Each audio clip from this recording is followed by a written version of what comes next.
Halo sahabat Merdeka, berjumpa dengan saya Catherine Aura dalam Top News Kamis 12 Oktober 2023.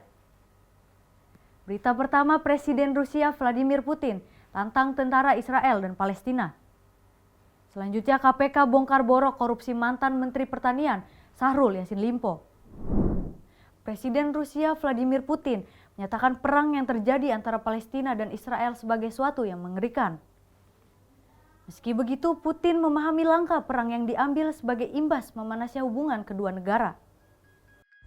Sebagai kepala negara yang sedang berada di situasi perang, Putin mengingatkan sebuah peperangan jangan mengorbankan penduduk sipil, terutama untuk tetap melindungi anak-anak, perempuan, dan para orang tua.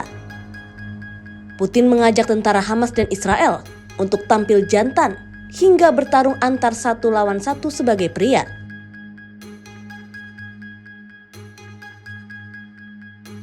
Sementara Hamas sudah melakukan hal tersebut. Dalam sebuah video, beberapa pria diduga militan Hamas terlihat berjalan menjauh meninggalkan perempuan dan dua anak tawanan di sebuah daerah terbuka di dekat sebuah pagar yang menjadi batas antara Israel dan Gaza. Dalam pernyataannya, Brigade Al-Qassam menyatakan perempuan itu adalah warga Israel. Diperkirakan sebanyak 150 tawanan yang saat ini ditahan oleh Hamas sejak Sabtu lalu ketika mereka melancarkan serangan mengejutkan ke Israel. Sejak itu pula, Israel membalas dengan membombardir Gaza.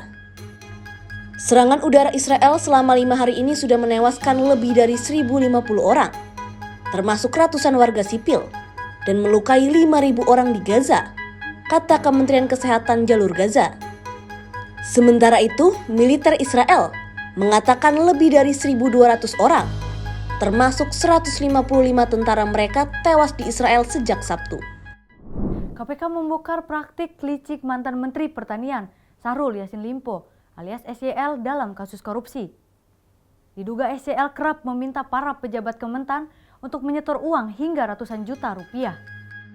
Dalam penetapan tersangka, Wakil Ketua KPK Johanis Tanak menyebut Syahrul Yassin Limpo dijerat dalam dugaan korupsi terkait menyalahgunakan kekuasaan, yakni dengan memaksa memberikan sesuatu untuk proses lelang jabatan, pengadaan barang dan jasa, dan penerimaan gratifikasi di lingkungan Kementan. Dalam praktiknya, SYL memerintahkan dua anak buahnya, yakni Sekjen Kementan Kasdi Subagiono dan Direktur Al-Sintan Muhammad Hatta, untuk mengumpulkan uang dari para pejabat eselon 1 dan 2 di Kementan. Adapun besaran uang yang disetorkan berkisar antara 4 sampai 10.000 dolar Amerika. Eselon 1 dengan besaran nilai yang telah ditentukan SYL dengan kisaran besaran mulai USD 4.000 sampai dengan USD 10.000. Penerimaan uang melalui KS dan MH sebagai representasi sekaligus orang kepercayaan dari SYL dilakukan secara rutin tiap bulan dengan menggunakan pecahan mata uang asing. Penggunaan uang oleh SYL yang juga diketahui KS dan MH antara lain untuk pembayaran cicilan kartu kredit dan cicilan pembelian mobil Alphard milik SYL. Sejauh ini, uang yang dinikmati SYL bersama-sama dengan KS dan MH sejumlah 13,9 miliar rupiah. Dan penelusuran lebih mendalam masih terus dilakukan oleh tim penyidik. Untuk kebutuhan proses penyidikan, tim penyidik menahan tersangka KS. Untuk 20 hari pertama, terhitung 11 Oktober 2023 sampai dengan 30 Oktober 2023 di rutan KPK. Sedangkan tersangka SYL dan tersangka MH hari ini mengkonfirmasi tidak bisa hadir.